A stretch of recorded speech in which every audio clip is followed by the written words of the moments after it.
This is Changeling the podcast.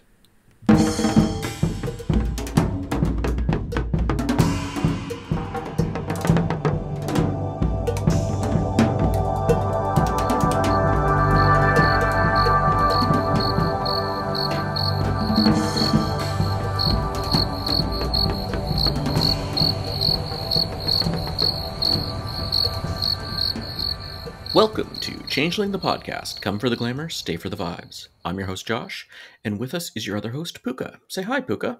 Howdy do. What are we talking about today, Puka? We are discussing the Bygone Bestiary, a World of Darkness supplement that isn't technically a Changeling book, but is meant for crossover with a bunch of lines, including Changeling the Dreaming. And so it explicitly says it's for Changeling, among other games. So. Yeah, despite, frankly, a lot of evidence to the contrary. Yes, we'll get into that. But yeah, so we felt like it deserved a mini-sode rather than a full one, because the connections with Changeling are, shall we say, light. Although it does say in the credits, developed by Ian Lemke, among others, so I guess he was in the room. Because he did other games, though, too, right? Yeah, but I assume with the developer credit, that's in reference to his management of Changeling. So, what is this book? I guess we'll start with. I think, honestly, for anyone who's played Dungeons & Dragons, I think the best parallel is the Monstrous Manual, or the Monster Compendium, whatever monster book. So it's primarily a book that is intended to help you build mythic beasts for your campaign. So at the time that this book was released, actually, it says very explicitly in the credits page that Mage the Sorcerer's Crusade, which was the historical line for Mage, was about to be released. So this is more intended to have that kind of medieval fantastic element. So you can bring dragons into your game, you can bring griffins into your game, etc. Oh, and just to put it, it's published in 1998. That might be relevant for people to fit it into. That's where we're at. Yep. Primarily, it reads like a mage book. It walks like a mage book. It talks like a mage book. It breathes incandescent fire like a mage book.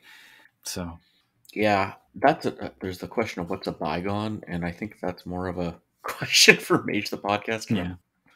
Listen to it. I'm still a bit confused by what a bygone is exactly, but well, I have a quote here from the introduction that I think sort of spells it out pretty well. After we get through the fiction of Christian mage girl and pagan witch girl working together to rescue a unicorn before some hunters capture it, which is very typical of Sorcerer's Crusade fiction. On page 13, we have this block where it says, "The Bygone Bestiary is a book of options. In it, many of the grandest creatures of human legend emerge from their hiding places and present themselves at your door, not as objects to be slain, but as beasts of living imagination, not as monsters, but as characters. Such characters offer plenty of possibilities to a Dark Ages, Mage, Sorcerer's Crusade, Werewolf, or Changeling Chronicle." So that last bit is why we're including it.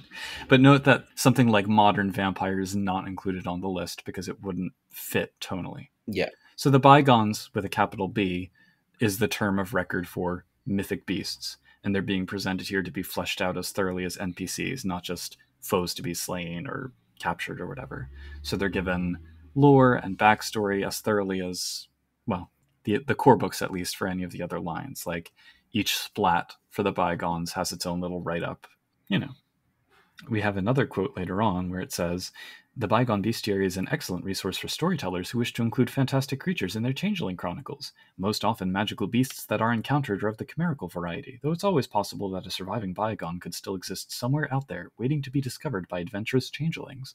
The search for a surviving Bygone, perhaps a dragon or a griffin, the symbol of the High King's court, could be the focus of a story or even an entire chronicle."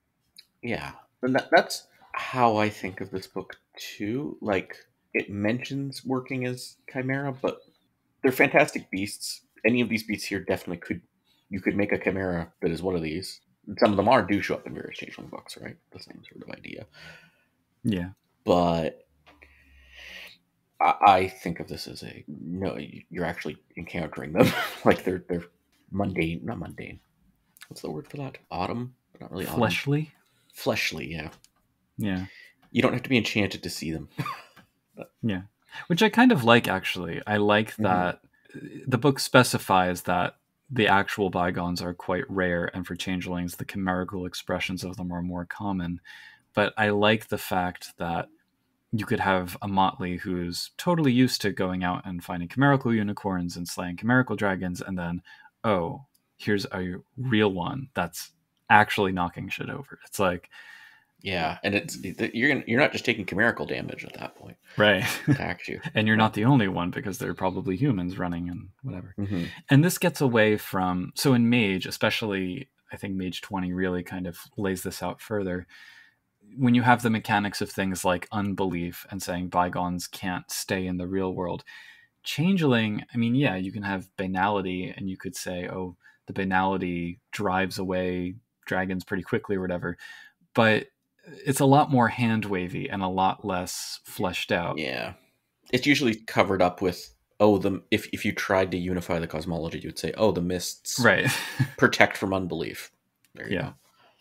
Another note in the book mentions that, like the true Fae, which I guess you could kind of read that as lost ones, if a bygone who's survived in the autumn world is taken from their protected abode, they may die, presumably from the weight of that banality. Mm-hmm. So that's a different kind of story hook, where they're not necessarily a threat, but they have to be kept alive. Yeah. Probably a more benevolent type. Creating a hidden bygone nature preserve. That sounds interesting chronicle idea. Or maybe one is occupying a glade or something. Yeah, or it's like, oh, it's living here and this is going to be a problem, so we have to move them, but how do you move the thing that can turn you to stone by looking at you or something? Right.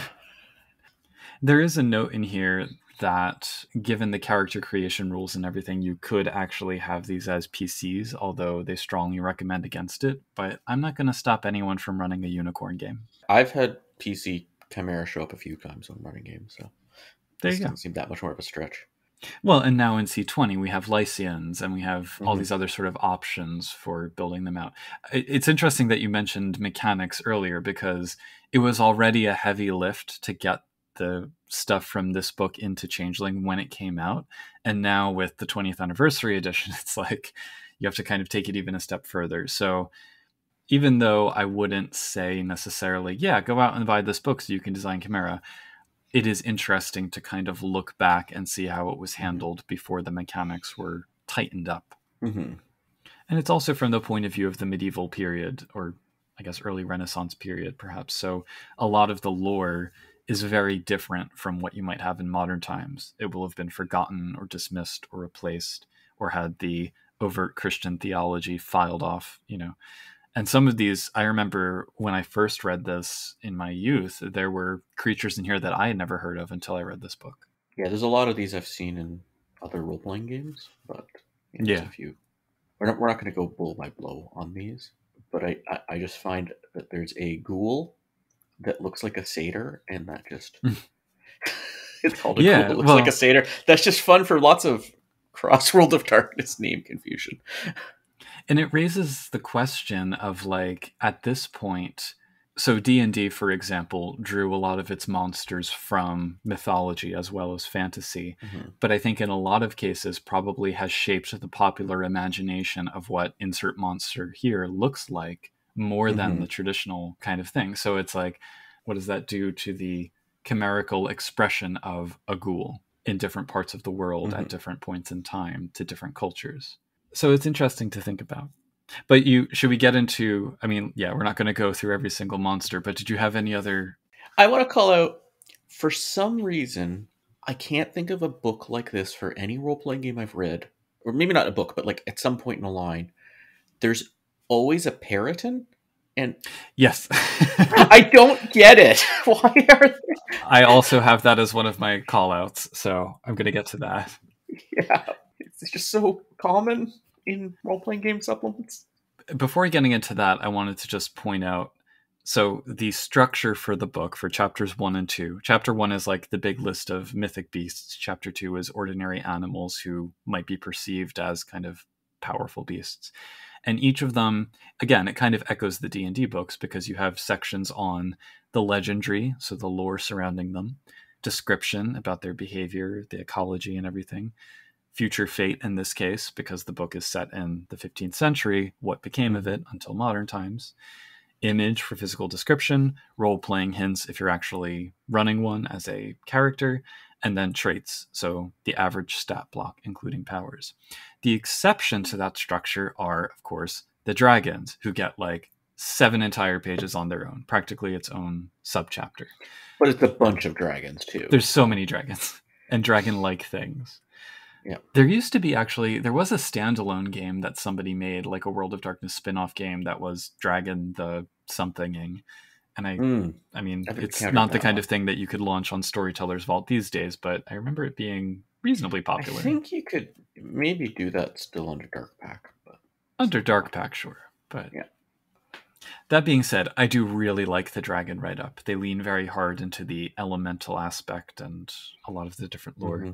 And there is, of course, a sidebar that deals with Changeling, where it says, dragon hunting is a popular pastime for all Sheen knights, though actually finding a dragon to fight is a different matter altogether. Even chimerical dragons should be somewhat rare creatures in a Changeling chronicle. They could appear as powerful servants of one of the character's enemies or as enemies themselves. The appearance of a dragon should always be an important event in a chronicle. To trivialize such a great and powerful beast is to do it a disservice. Dragons need not always be the enemy in a story. Stories of dragons acting as mentors or allies are common in fantasy fiction. Interesting story twists can be developed around a dragon who is at first believed to be an enemy, but in reality wishes only to be left alone, so it can gather its treasure. Yeah, I find when I'm running games, I think it has something to do with the people who play in my games. I never used a dragon as like a mindless monster brute. It's always been like chimera that's basically Kithane level, maybe even sort of powerful Kithane level NPC type that's like complicated motives and you have to deal with. Like, oh, I'll throw in a dragon for that. It's like she or dragon. Yeah. As for the Periton, so the thing with the Periton, because again, that was something I'd first encountered in D&D, and the Rifts. Yeah. Okay, there you go. The general trope is that it's a winged stag that casts the shadow of a man until it kills one. Certain games bring in, it might have been from Atlantis. This book includes that. I think in D&D, it's like it specifically eats the hearts of its victims or something, and it only hunts murderers. So there's a lot of lore surrounding it. The interesting thing to me, though, is that while it's often presented as this mythic creature that has this long and storied past, I'm pretty sure it was actually created almost out of whole cloth by Jorge Luis Borges in like the 50s for a short story. And people just took it and ran with it and were like, yeah, it's this classic monster. But no, it's completely invented. He said he found it. That was right. Yeah. And that's the thing, is that it was like, I mean, a joke, basically. Yeah. Well, the interesting thing, too, is this art is something I've never seen for the Periton before, where they make them have 4 limbs, as in there's 2 hind deer hooves and then, like, bird wings, and that's it. So it's not like a Pegasus or something. Yeah. I also found in the course of preparing for this episode this note from Wikipedia. The term periton is also used for radio signals of terrestrial origin that mimic fast radio bursts, pulses that appear to be coming from outside of our galaxy. These peritons were found to be the result of premature opening of a microwave oven door, which releases a frequency-swept radio pulse which mimics a fast radio burst as the magnetron turns off. So I really want peritons to have, like, food cooking powers of some kind.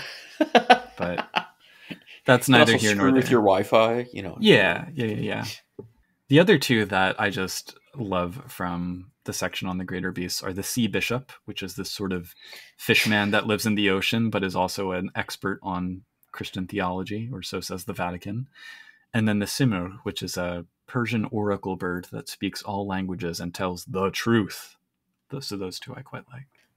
The Sea Bishop just... Yeah. I don't know how... It's like ridiculous. It makes you wonder, like, what the story was. Like, because clearly if that...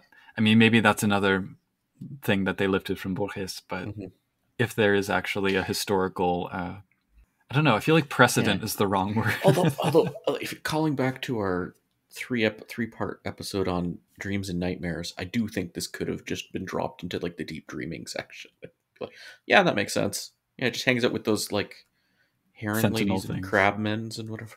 Yeah.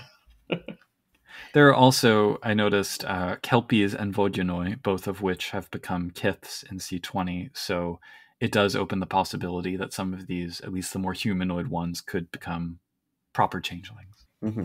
And then the Lesser Beast chapter, I mean, I think it's kind of useful because it does present a lot of the sort of whimsical lore that you would often encounter, like, you know, the pelican pierces her breast to feed her children with her own blood or whatever. And you can use the stat box if you're going to have a lot of Puka NPCs, or PCs even. Yeah. Or a zoo chronicle. But otherwise, it's pretty standard write-ups with not many surprises. Mm-hmm. Although I think the frog does show up in Dreams and Nightmares because it also gets those batwing things. And the lipstick. Yeah. Frogs with curiously full lips. Anyway, that's chapters 1 and 2. Chapter 3 is where we get into the actual character creation. And again, there's a sidebar on chimerical characters and Changeling. I don't think we need to kind of rehash this too much because, again, a lot of it has been superseded in C20. But I think that the first bit of this sidebar is still pretty relevant, where it says, this chapter can be used by storytellers and players who wish to include chimerical characters in their stories and chronicles. The storyteller should carefully consider the possible consequences before he allows a player to create a chimerical character, though, since such beings can change the mood and feel of a chronicle tremendously. The storyteller should also be careful what kind of chimerical creatures he allows in his chronicle. Some of the creatures described in this book may work well for your chronicle, while others may not. And I think that that speaks in particular to the wide variance in power level, as well as the fact that the lore associated with each of these, which I feel would be amplified in the case of a chimerical expression of these beings, a lot of that is kind of directed, you know, in a particular way. So like having a harpy character who is kind of like chill and wants to start a business, like that makes no sense because that's not what a harpy is. I think it's difficult to justify having a chimerical character that's invested in actual character growth because they are very archetypal. They are tropes, these beings. That actually does make me think, though, of a way you kind of use this book with C20 in a way that wasn't designed for previous Changeling, with the sort of kith creation guidelines, and you'd be like, I'm going to make a kith based on this, right? Yeah. Some of them stretch farther than others, for sure. Yeah. But, you know, it's like making a Sea Bishop PC. Yeah, you need a very specific kind of game, like even more niche than Selkies. Yeah. You know? But I mean, if you were to make it as a weird kith that is the basis, then and you're an actual Changeling, that's a little bit more. I think the point is just that if you're a storyteller and a player wants to make a Sea Bishop character who's an ongoing participant in this chronicle, that dramatically limits the kinds of stories you can tell. Oh, certainly, yeah. You've got to be, ocean. And I guess Christianity? Right.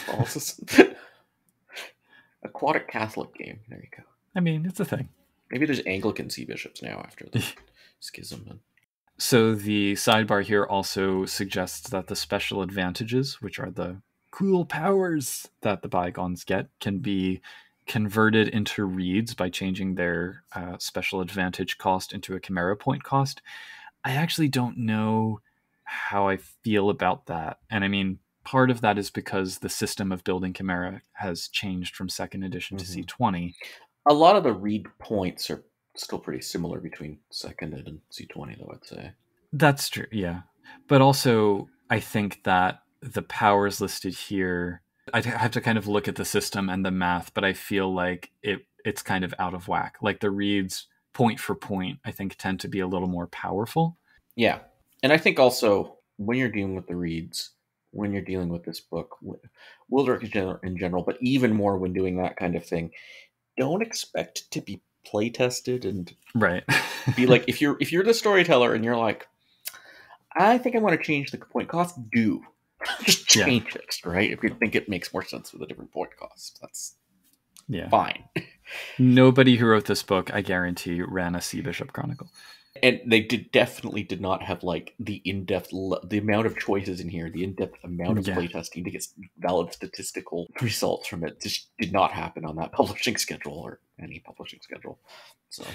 That being said, I will point out that a lot of the stuff in here, especially the special advantages, I think have been brought into Mage 20 in the Gods and Monsters book as like the familiar powers. Yeah. And doesn't that also have player character? I think it also is. Yeah. And in many cases, the familiar can be more powerful than the mage they're associated with. So I mean, I've also seen that with chimerical companions. that's and true, yeah, changelings. for sure. Well, as an experiment, I tried building 2 basic characters. So first I wanted to make a dragon. And the thing is, I didn't want to go through all of the dragon stuff for this mini-sode. So I was thinking of the fairy dragons from D&D because they're probably my favorite monster in the game. I've used them in my game as sort of like information brokers stationed around the towns and cities, like a fantasy internet that sometimes knots sticks and marbles into your hair. And they're just wonderful. They're house cat-sized dragons with butterfly wings, and they're rainbow-hued and mischievous. They breathe clouds of euphoria gas, and they can turn invisible. They prank people, and they'll do anything for apple pie. So, like, what's not to love? So I wanted to kind of run with that and just kind of go through the mechanics of this system and see what came out. So step 1 is the concept. The book asks for a more robust concept than just dragon. So I went with information broker, because why not? And it also, instead of nature and demeanor, it suggests that bygones don't have demeanors because they just are what they are. So they just have nature. And I'm like, well, that doesn't make any sense to me. But I guess changelings don't have nature and demeanor either, technically. So, Well, it's unreally changing, but I could have a big rant about nature and demeanor. yeah. Instead, for bygones, it suggests elemental affinity. So I went with water. And one of the suggested archetypes under that is babbling jester, which I thought fit pretty well. For attributes in step 2, it says that the stat blocks presented are meant to be kind of averages, and then for dragons in particular, they're divided up by age, so a hatchling will have much lower stats than a great worm. But for a small dragon, I think just the standard 753 works pretty well. So Strength 1, Dexterity 3, Stamina 2, Charisma 4, Manipulation 2, Appearance 2, Perception 3, Intelligence 3, Wits 4. So a small but smart dragon. Step 3 is abilities, which the book suggests should be geared away from human ones. The dragon write-up has a lot of high stats for things like lore, but the base template is 1174, which is in line with mortals. This is going to be complicated by freebie points later, but for now, Athletics 2, Dodge is still on the sheet because this was 2nd edition, but I just put it in Athletics. Empathy 2 and Flying 3, because flying is a talent here. Acrobatics 2, Illusion 2, which is another new skill, and it's not stealth. It's different somehow. I'm not entirely clear on it. It's like if you're being chased, you can kind of like dart the other way. Oh, it's not illusion 2. Right. It's neither allusion nor illusion, but illusion. So, or illusion. Then Etiquette 1 and Hiding 2, because hiding is also a skill. And then Enigmas 2 and Lore 2. So yeah, there's also Foraging is also a new ability. Animal Speech, which is kind of like... Oh, wait, some of these I think are from either Sorcerer's Crusade, isn't it? Or I mean, they might be in like the companion as secondary abilities, but I don't remember Foraging and not Foraging. But, yeah, I'm just like Beast Lore. But all of this could clearly be updated for C20 as well. Even Kenning, there you go. So then step 4 is advantages. You get 3 background points, which can be spent on cool powers, and 6 points for special advantages, which are the cool powers. So I went with Arcane 2 under backgrounds. For anyone who's not familiar with Mage, it's basically unnoticeability. So not quite invisibility, I guess almost like the Mists in a sense. It's very similar to Mists, yeah. But it's on a sliding scale. Yeah. So 2 points of Mists. And then the extra point I put into human speech so that the dragon could talk. And then information font where you just kind of know things. And wings, obviously. Another 3 points. Finishing touches. You start with 5 points of willpower. You get 21 freebies. And there are merits and flaws. Wait, they all start with 5 points of willpower? I missed that. Yep. That is a base. So they're all mages willpower. Yes. Well, because it's a mage book, so they have to be somewhat aligned with the mage PCs. Yeah, I don't know. For merit, I chose fearlessness, and then for flaws, short, which he's a small dragon, and then bizarre hunger, which is a 2-point flaw. It's a 2 to 5 point flaw, depending on how bizarre your hunger is. And so my dragon has a hunger for pastries. With the freebies, I added a few abilities. I put a couple dots into alertness and awareness, foraging, and then 1 dot each into survival, cosmology, and occult. and then added a couple powers, chameleon coloration to add to the sort of camouflaginess, water breathing, because they are specified in the D&D game to be water breathers. It also suggests some pertinent questions that could be asked as like part of a prelude or whatever. My favorites are, how do you feel about humans? What do you eat? And what do you consider polite? Which I think that last one is actually... That's great for a Changeling game. There's so much. Yeah. And there's some other new merits and flaws like homing instinct or no dexterous limbs. But otherwise, it's a fairly standard character creation template, I would say. And I guess it's useful. Yeah. You could probably adapt some of the merits and flaws for Changeling characters. I mean, Bizarre Hunger, why not? Give it to a red cap. I think some of these did show up in Changeling. With different names, maybe, but... Mm-hmm. I also very briefly tried statting a Pokemon, as discussed on the Discord, and I chose Pikachu because Pikachu, I choose you. So for concept, loyal companion, there's no electric elemental affinity, but let's go with metal, because one of the subtypes is bright thinker. So I'm like, yeah, that fits. Why not? For attributes, we've got Strength 2, Dex 3, Stamina 3, Charisma 3, Manipulation 1, Appearance 2, because Pikachu is cute but earnest, Perception 4, Intelligence 2, Wits 4. Then for abilities, Alertness 3, Athletics 3, Brawl 3, Empathy 2, Acrobatics 3, Stealth 2, Survival 2, and Animal Speech 4, because none of those knowledges seemed to fit. I can't recall Pikachu ever expounding on the occult, but maybe I missed that episode of the anime. He does say Pikachu very eloquently, so... It's true, and he says it in so many hundreds of different ways. There must be some kind of secret of the universe in there somewhere. Yeah. For the backgrounds, I just did Allies 1 for the trainer, obviously, and then put the other two into cool powers.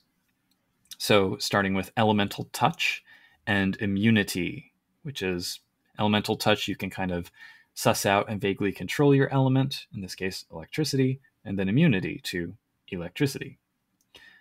For the finishing touches, I just gave him the 1 point merit of loyalty and then dumped... Oh, and also 1 point of awareness. And then dumped everything else into cool powers to give him claws. And then 15 points for hazardous breath. And breath, in this case, can be like any other kind of projected weapon. In this case, electricity. Yeah, so that's his lightning. Yep. Yeah. So with 15 points in that, it would be roll Dex plus Brawl to do a 3 health level electric attack. But that's what I mean about the power level seeming kind of low. Like, yeah, that seems really low. Yeah. That's like a small handgun or something. Right. Like, and that's like almost all of the freebie points. Yeah, and I was also thinking like, so you can make him, but maybe not with starting character points. Yeah. Some of the Pokemon. I think the M20 rules might be a little bit more robust for making Pokemon and maybe some of the other sort of familiar type. Yeah. Like I was thinking, like I was going like the extra powers as reads, and like as an inspiration, I like shared knowledges, but there's a few nitpicky one, and one of it is it's way overpriced for what it does. So. Yeah. But it would be interesting idea where you can share your thoughts and knowledges with your chimerical companion if you're to do it that way. There is a bond sharing advantage, which is definitely in the M20 book. Okay. And that's a little bit where at least you can share senses and like go where your familiar goes and vice versa. Mm-hmm. Yeah, this is like sharing knowledge and stuff. So it's like, you're like, yeah, just play my chimerical companion as me for a bit. So overall, I think what this book brings is more the focus on lore rather than the somewhat clunky mechanics. Mm-hmm. I almost kind of want to adapt the mechanics for C20 to provide an alternative to Lycians and Companions, but I'd have to think about how to differentiate it from the existing creation rules in terms of balance. But I like, as we said, metaphysically, I like that they are fundamentally a different type of being. They're not just chimera. They have this corporeal component and kind of working around that.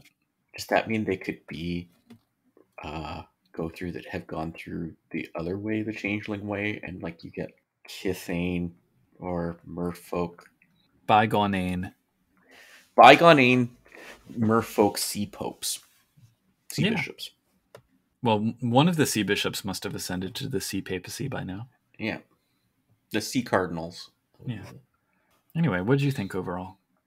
Yeah, I thought it was a stretch saying how the sidebars and stuff talking about in your Changeling game. I'm like, maybe it would have been nice to back that up a little bit outside of the sidebars, a bit more help on that.